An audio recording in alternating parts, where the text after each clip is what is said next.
अक्षय तृतीया का साजरी करतात याचं सुंदर उत्तर महाभारतमध्ये दडलेलं आहे. वनवासात पांडवावर कठीण प्रसंग आले होते.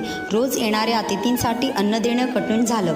तेव्हा युधिष्ठिराने भक्तीने सूर्यदेव यांची उपासना केली.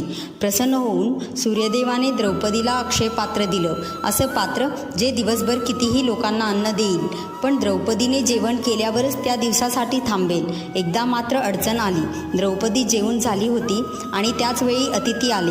घरात अन्नाचा एक कणही उरला नव्हता. हतबल झालेल्या द्रौपदीने श्रीकृष्ण यांना हाक मारली. कृष्ण आले आणि म्हणाले, मला भूक लागली आहे. द्रौपदी अचंबित झाली, पण कृष्णाने अक्षय पात्रात पाहिलं आणि त्यांना एक छोटासा तांदळाचा कण सापडला. त्यांनी तो कण काढला आणि चमत्कार घडला. त्या एका कणाने सर्व अतिथींची भूक शांत झाली. संपूर्ण सृष्टी तृप्त झाली.